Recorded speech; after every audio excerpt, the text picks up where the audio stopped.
There are days that arrive without warning, days that do not announce themselves, days that seem ordinary at first glance.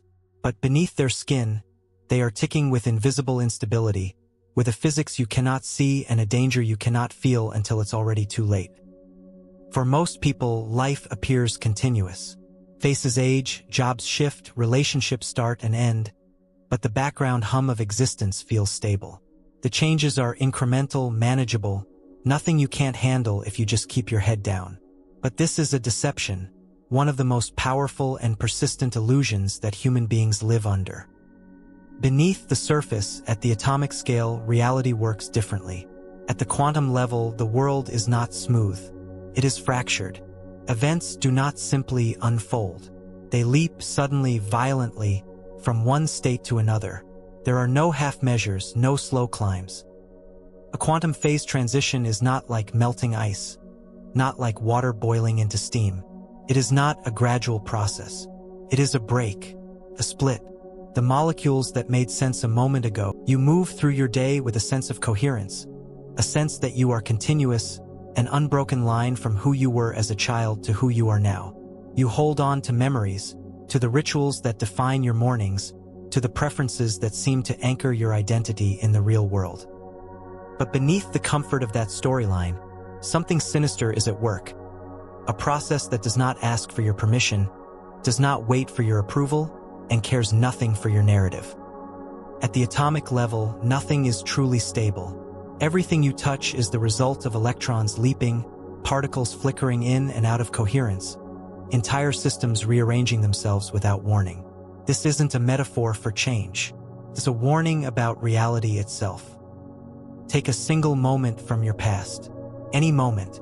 Try to replay it in your mind. Try to step back into the body you occupied at that time.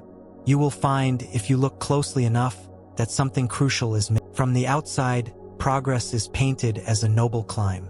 The world congratulates those who overcome, evolve, and move up. The image is a smooth curve, a gentle ascent into a brighter, more ordered state. But the myth of linear growth dies the moment you look closer. Progress, in its rawest, most unfiltered form, is violent.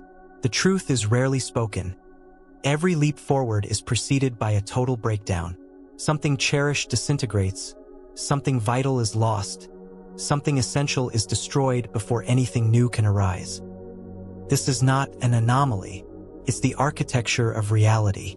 Look for the pattern in nature and it appears everywhere. A forest fire devours the old growth, stripping the earth bare, so that new shoots can claw their way out of ash. A snake sheds its skin, painfully, forcibly, leaving behind a ghostly casing, a fragile remnant of what it once was. But when it happens in a human life, the experience is terrifying. The systems you depend on begin to fail. Relationships strain and then snap. Structures of meaning that once seemed eternal collapse in on themselves. The mind reaches for explanations, desperate for comfort, but none come. The descent is sudden and silent. It feels like annihilation. And yet, history is built on these collapses. Nations fracture, cultures vanish, even stars implode under the weight of their own gravity, birthing something entirely new. But why does it have to be this way? Why does growth demand the death of everything that came before? The paradox is unbearable. The things that make you who you are must be destroyed to make space for what you could become. Progress is not an accumulation, it is a purge. You are taught to resist collapse, to defend the old order at all costs. Every instinct urges you to hold on, to keep things as they are, to avoid the cliff's edge. You make choices every day, some enormous, some trivial. You believe in free will, in the gentle accumulation of decisions building into a story that remains, somehow, flexible. But the laws governing the quantum world do not agree. At a certain point, a choice is not a mere preference, not just a small deviation. It becomes a razor that cuts off every alternative future with surgical precision. The narrative of infinite possibility is seductive. It tells you that it's never too late, that you can always change your mind, that there's always another chance. Yet, the physics of phase transitions disagrees. There are critical thresholds, points of no return, where even the smallest action triggers a cascade, a domino effect that eliminates all other outcomes. You think you are operating within a universe of flexibility. You think every day is a rehearsal, every decision open to reversal. But beneath that comforting myth, the real world is less forgiving. Picture the quantum experiment known as the double slit. A single particle chooses a path. Its decision is instantaneous, absolute. There is no way to split the difference, no way to sample both realities at once. The moment of choice collapses all the probabilities, forever. This is not just a phenomenon of the subatomic world. It is mirrored in every consequential moment of your life. You stand at a fork in the road, and you believe you are deciding, but as you hesitate, the threshold approaches. First, nothing changes. You weigh the options, rehearse the outcomes, imagine the reversibility. But then, with almost no warning, the point is passed. The universe splits. One path becomes real, and all the others are erased. Not just forgotten, but obliterated from the possibility space of your existence. The split is sudden, total, and irrevocable. This is the sudden split, the moment your freedom is transformed into fate. No sirens blare, no announcement is made. The transition is silent, but its effects are absolute. You make choices every day, some enormous, some trivial.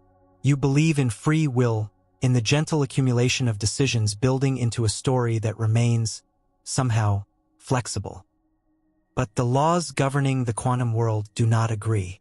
At a certain point, a choice is not a mere preference, not just a small deviation. It becomes a razor that cuts off every alternative future with surgical precision. The narrative of infinite possibility is seductive. It tells you that it's never too late, that you can always change your mind, that there's always another chance. Yet, the physics of phase transitions disagrees. There are critical thresholds, points of no return, where even the smallest action triggers a cascade, a domino effect that eliminates all other outcomes. You think you are operating within a universe of flexibility. You think every day is a rehearsal, every decision open to reversal. But beneath that comforting myth, the real world is less forgiving. Picture the quantum experiment known as the double slit. A single particle chooses a path. Its decision is instantaneous, absolute. There is no way to split the difference, no way to sample both realities at once. The moment of choice collapses all the probabilities, forever. This is not just a phenomenon of the subatomic world. It is mirrored in every consequential moment of your life. You stand at a fork in the road, and you believe you are deciding, but as you hesitate, the threshold approaches. First, nothing changes. You weigh the options, rehearse the outcomes, imagine the reversibility. But then, with almost no warning, the point is passed. The universe splits. One path becomes real, and all the others are erased. Not just there is a law, ancient and implacable, that governs not only the movements of atoms and galaxies but the pattern of your own life. The law of discontinuity. For endless stretches, nothing appears to shift. Time feels slow, incremental, almost frozen. The same routines, the same faces, the same scenery, replay endlessly. You wait for the moment that will change everything, but it never seems to arrive. You imagine that change is a gradual ascent, a series of manageable steps. But the universe has no patience for slow evolution. Instead, it waits, building invisible pressure, stacking tension in hidden places, weaving complexity beneath the surface.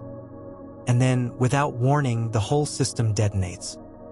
Years of stasis are obliterated in a single moment. The law of discontinuity is written into the code of reality. The smallest changes accumulate, unseen, unnoticed, until the structure becomes unsustainable. The system resists, clings to its old order, denies the oncoming chaos. But the breaking point is absolute. A single grain of sand tips the balance. A single word unravels the lie.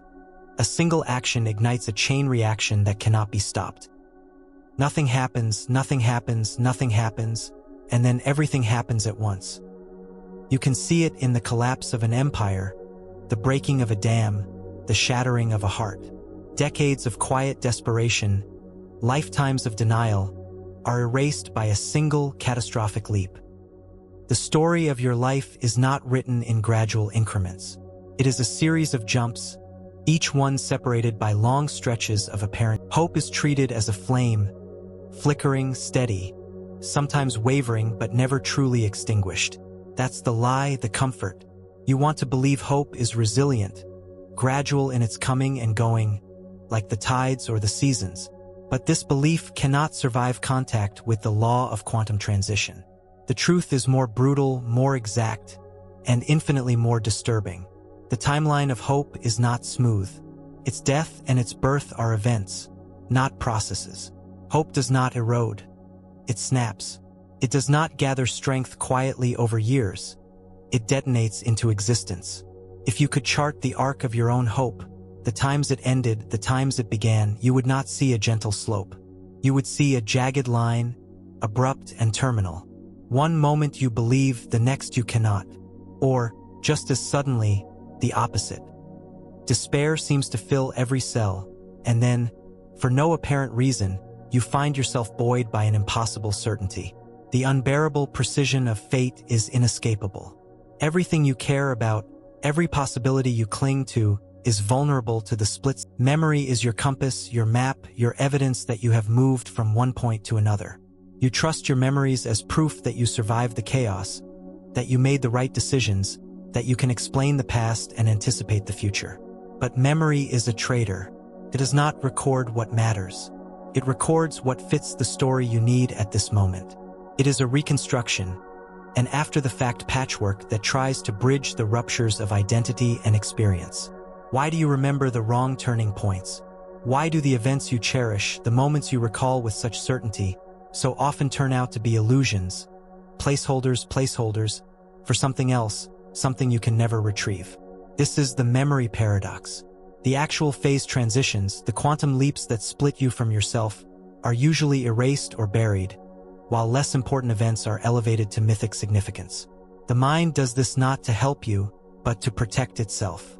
Your story is built from fragments, stitched together across gulfs of amnesia and blackout.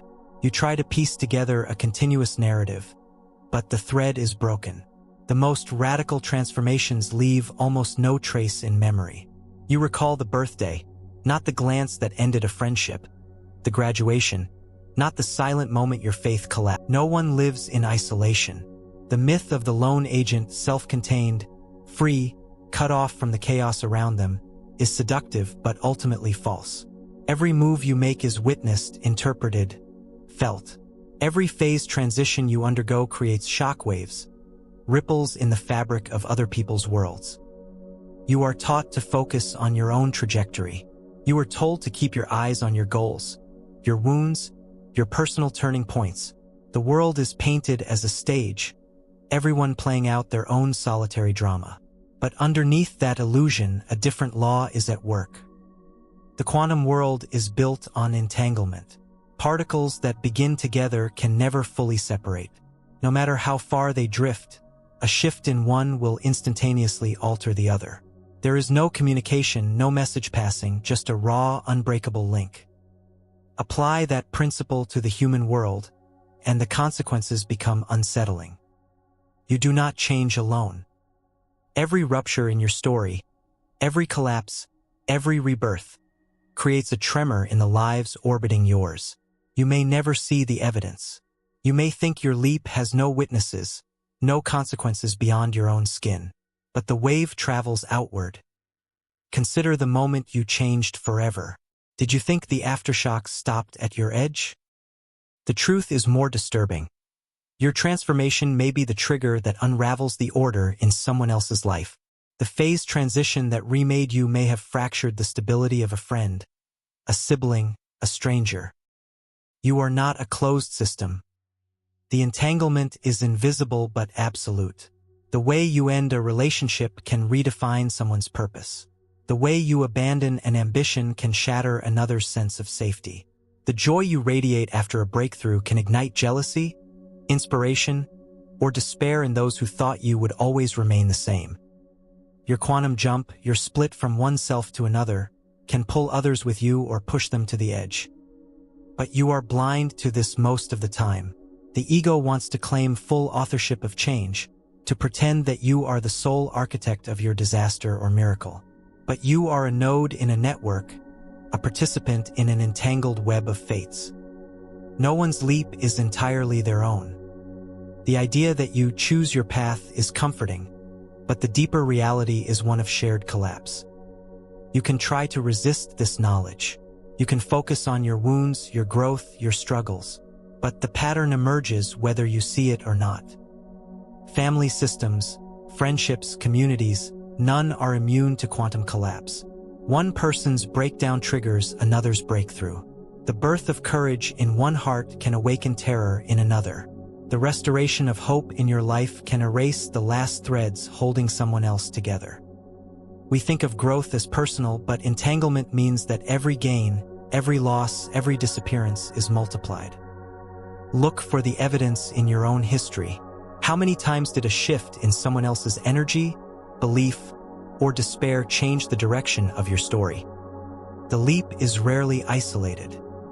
Entanglement means there are no private catastrophes, no solitary miracles. The trauma you think you carry alone is echoed, mirrored, even amplified in the lives connected to yours. And yet, the culture insists on autonomy. Your life is your own. Your journey is private. Your pain, your progress, is yours alone. These mantras are not protection, they are denial. If your reality can rupture because of someone else's leap, are you ever truly safe? What if every attempt to stabilize your world is doomed because you are anchored to others who are unstable, unpredictable, or spinning toward their own cliff? This is the horror and the beauty of quantum entanglement. Every change in your pattern changes the landscape for others. If your change triggers a quantum jump in someone else, are you ever really alone? If destinies are entangled, and your shift distorts others, does anyone ever truly choose their own fate? Or are we just dominoes in a cosmic collapse? If the answer is that no leap is ever private, then who is responsible for the consequences of change? Now consider the act of witnessing. If you are forever shaping and reshaping the stories of those around you, is it possible to observe the change, yours or theirs, without interfering, without corrupting the process? Or does every attempt to see transformation ensure it will never be pure? Every act of observation carries a cost. This is not merely a philosophical quirk. It is a law inscribed in the nature of the universe. In the quantum world, the moment a system is observed, it collapses into a single reality. The act of looking makes the possibility vanish. There is no way to know what would have happened if you had simply looked away. Now, apply this rule to the evolution of your own self. You want to believe that you can stand outside your change and measure it objectively. You want to believe you can track your growth, your collapse, your moments of transformation, as if you were an impartial witness. But observation is never neutral. Each attempt to record your own quantum leap alters its shape. You narrate your story, and in narrating, you shape it. You try to remember your turning points, and in doing so, you invent details, erase ambiguities, paste over ruptures with the glue of explanation. The observer's curse is inescapable. Every time you turn your attention to the process of change, you interfere. The awareness you bring acts as a contaminant, a distortion field that shifts the outcome. There is no pure observation. There is no unfiltered memory. There is no clean measurement of the moment you become someone else. You may think this is a failure of self-awareness, but it is not. It is the structure of reality itself. The world does not allow you to study yourself without effect. The moment you look, you are different than you were before. It gets worse. The curse applies not only to self-witnessing, but to every form of observation, by friends, family, society. When others attempt to document your change, their expectations, fears, and projections enter the equation. Your transformation is co-written by every eye that watches. In this way, the true nature of your quantum leap is unknowable. All that can be seen is a story, a shadow, a remnant warped by the act of being seen. The deeper the scrutiny, the further the reality retreats. If you could observe your own transformation without corrupting it, what would you find? Is there an original pattern beneath all the layers of narrative, memory, and performance? Or is the self only what remains after endless rounds of observation and repair? The question reverberates. If you cannot see change without interfering, how can you ever know who you really are? Is the act of looking at yourself the very thing that ensures you can never be truly known? If you contaminate every change you see, how can you ever know if you are real, or if the act of watching rewrites the outcome? Does this mean that self-knowledge is always partial, always incomplete, always tainted by the very tools you use to reach for it? Are you only a collage of what can be seen, measured, narrated, never the raw phenomenon itself? You are left in a paradox. The more you try to grasp the truth of your own transition, the more elusive it becomes. To capture it is to kill it. To witness it is to warp it. The observer's curse is final. If you cannot be a pure witness to your own transformation, then who is left to testify to its reality?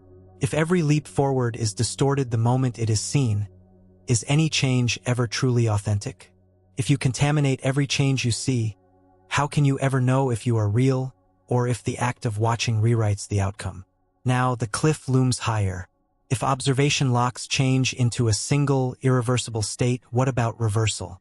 Why does the past remain closed even when nothing seems different? Why can't you go back, even when the surface looks untouched?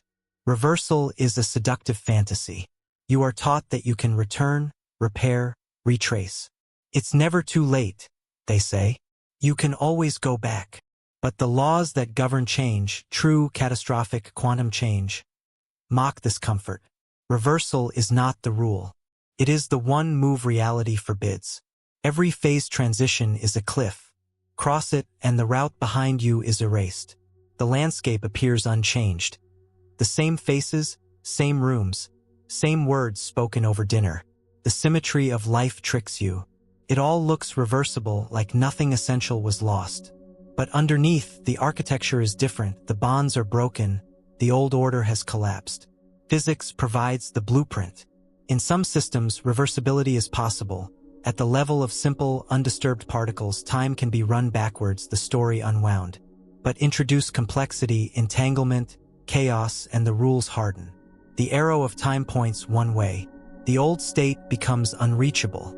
No matter how you retrace your steps, the original configuration is gone. You see this in memory. You try to revisit the scene, replay the conversation, resurrect the feeling. But what returns is only an approximation, an echo rendered with new materials. The original is lost. You are only left with a copy, a reenactment, not a resurrection. Why can't you go back, even when nothing looks different? Because the rupture that separated before from after is total, even if the evidence is invisible. The change is in the structure, not in the surface. Your life is filled with rooms you can enter, but never return to as you once were. You carry the weight of decisions that feel reversible. You believe that with enough effort, enough longing, you can restore what was broken. You try to rewind time, to resurrect relationships, to reclaim innocence. But the return is always hollow. The flavor is off. The music doesn't move you. The door is locked from the other side. This impossibility is not simply psychological. It is written in the laws of entropy, of collapse, of quantum singularity. Each phase transition is a one-way street. The universe does not negotiate with regret. Still, you try. You rehearse apologies. You revisit old haunts. You draft letters you'll never send. The ache for reversal grows sharper the further you move from the rupture, the more you realize nothing will ever feel the same. Why does return feel like science fiction? Because the fiction is all that remains. The mind fills in the blanks, telling you a story about cycles, about new chances, about the possibility of rewinding. But deep down, you know the truth. You have seen it in the eyes of those who cannot forgive, in the silence after the last argument, in the emptiness of a home after the final box is packed. You ask yourself, what if I had chosen differently? You imagine alternate paths, parallel lives.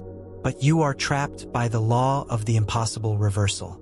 There is no path back, not because you lack willpower, but because reality itself has shifted.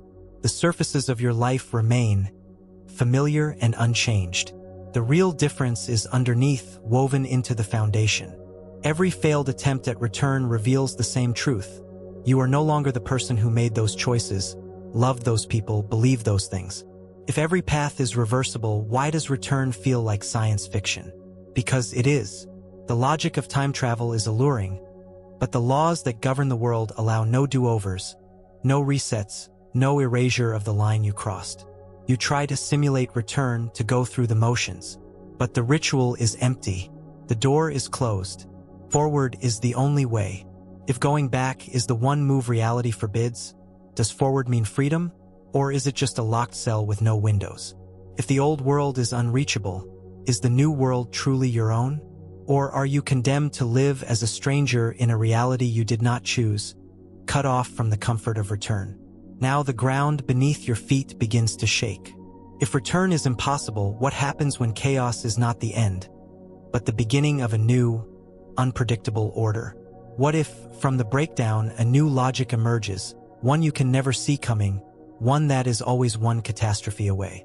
Chaos is the word you use for the unmanageable, the unpredictable, the breakdown that precedes collapse. You are conditioned to fear it, to avoid it, to interpret it as the end of order. Yet again, the world you inhabit is governed by deeper rules. Rules that do not privilege order over chaos, but treat both as essential ingredients in the construction of reality. At the heart of quantum phase transitions lies a secret. Chaos is not only a destroyer, it is also a midwife. Out of collapse, a new pattern emerges. Unpredictable, unstable, but undeniably real. This emergence is not gradual. It does not announce itself with warning or logic. It happens in a flash, a jump, a discontinuity. Order and meaning are not the rewards for hard work, planning, or discipline. They are the unpredictable results of breakdown. Every structure you love is one catastrophe away from disappearing, and one glitch away from being reborn as something else. You tell yourself that stability is earned, that you can anchor your life in routines, relationships, habits. But history, personal, collective, cosmic, refuses to support this optimism. The evidence is relentless. Everything stable, everything meaningful, is the product of a glitch, a moment of chaos that threw the old pattern into disarray and forced a new one to emerge. The emergence glitch is everywhere. In the birth of a star from the collapse of a nebula. In the formation of a family after the ruin of another. In the split-second insight that turns madness into genius, disaster into revelation. Chaos does not obey your schedule. It does not arrive when you are ready or when you have prepared. The old order shatters without warning. The pieces are scattered. Then, inexplicably, they arrange themselves into a new configuration. One that you could never have predicted, one you would never have chosen. You are told to fear chaos, but the greater terror may be in what follows. If meaning is always born from the collapse of what you relied on, how can you trust the new order? How do you know it will last? How can you plan for a future built on the ruins of the last glitch?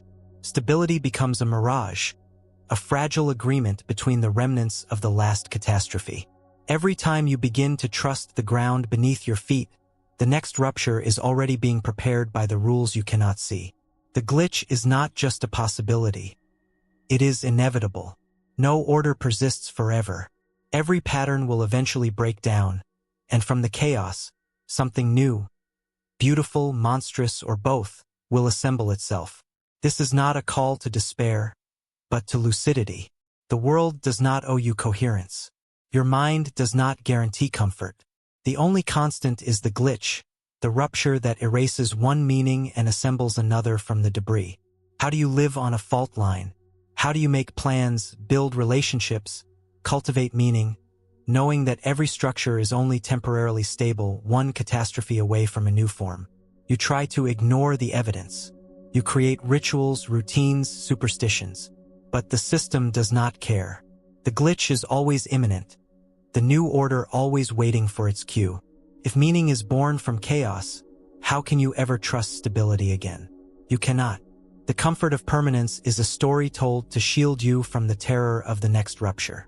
Now you've seen chaos turn into hidden structure, but if order is always one breakdown away, how do you live on a fault line?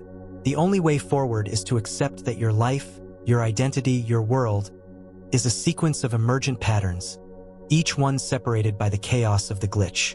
The ultimate question now appears: what happens at the very last quantum jump, when not even the laws of physics can predict what you become? What lies beyond the final threshold, the ultimate rupture, the leap that even the universe cannot map? At the borders of physics, there is a territory beyond prediction, a place where even the most sophisticated models, equations, and algorithms lose their grip. It is the event horizon, the line beyond which no information returns, the zone where the future is no longer knowable and the past cannot be reconstructed. In your own life, you arrive at thresholds just as absolute. The moment comes when you reach the end of every roadmap, every expectation, every story you have ever told about who you are and what is possible. All the previous transitions, all the collapses, all the emergences, they have led to this final singularity. There is no guide here, no witness, no rescue. The laws that shaped you up to this point become useless. The personality you assembled, the memories you protected, the routines you clung to, the meanings you manufactured, each of these disintegrates as you approach the edge. This is the final quantum jump, the last phase transition, the rupture beyond which you are no longer recognizable, not just to others but to yourself.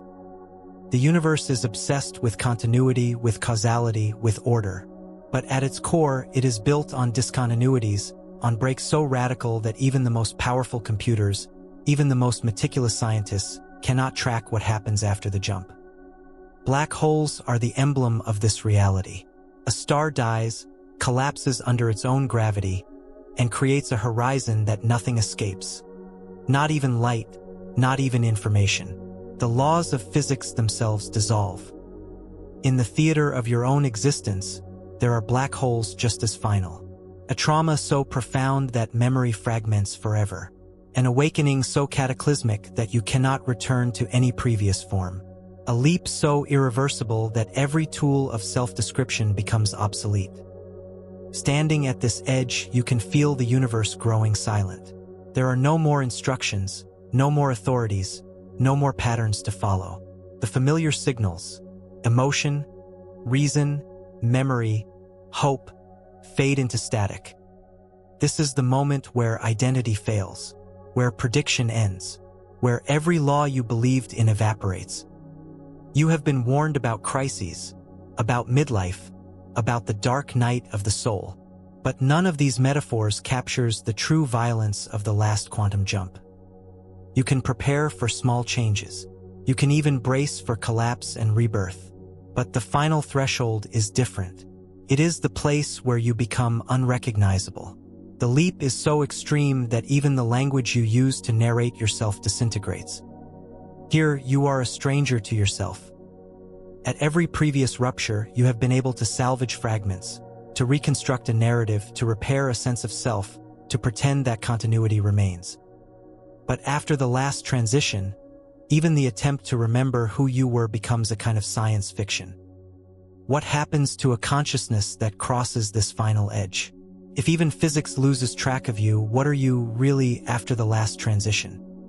This is not a question that can be resolved by science, philosophy, or faith.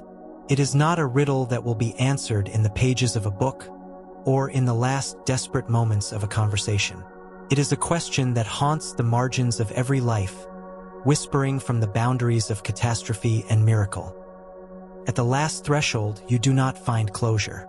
You find only the void, the absence of the self you once knew, the evaporation of every familiar reference point. You can try to rebuild. You can invent new meanings, summon new stories. But the reality is that you are now an anomaly, a phenomenon for which there is no precedent, no equation, no prediction. The mind recoils at this possibility. It invents fictions to avoid the terror. But at the final quantum jump, there are no handrails, no explanations, only the certainty that the leap has occurred, and that nothing on the other side will resemble what came before. This is not the end of your story, but the obliteration of the idea that your story could ever be fully known, even to yourself. Physicists encounter this edge in the laboratory, where measurements break down and no observation can restore order. Psychologists glimpse it in the aftermath of profound trauma, where identity shatters beyond recognition. Artists and mystics approach it in visions, in dreams, in the moments of total surrender. Every system, biological, psychological, cosmic, has its event horizon, the point beyond which nothing of the old can be retrieved. If even the universe cannot track what you become at the last threshold, then every hope for resolution dissolves. The search for continuity was always a chase after ghosts. The terror is absolute, but so is the freedom. You are now unbound, not by choice, but by the violence of the leap. The patterns that controlled you, the routines that consoled you, the memories that defined you, each is shattered. You are no longer a character in a familiar story. You are the remainder of a process that cannot be reversed or explained. The paradox is complete. The more desperately you seek to hold on to identity, to prediction, to story, the more total the rupture becomes. At the final threshold, there is no observer left to record the leap, no memory left to narrate the transition, no pattern left to restore meaning.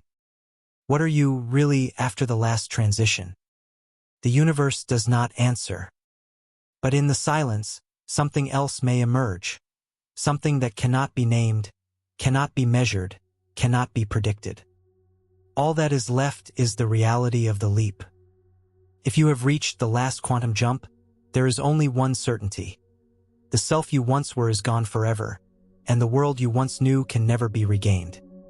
There is no comfort in this fact, only the raw, unfiltered awareness that you have crossed into a realm beyond all explanation. If even physics loses track of you at the edge, what are you really after the last transition? There will be no answer, no relief. Only the unresolved, echoing riddle, the one that remains after everything else has been stripped away. Nothing is stable, not even you.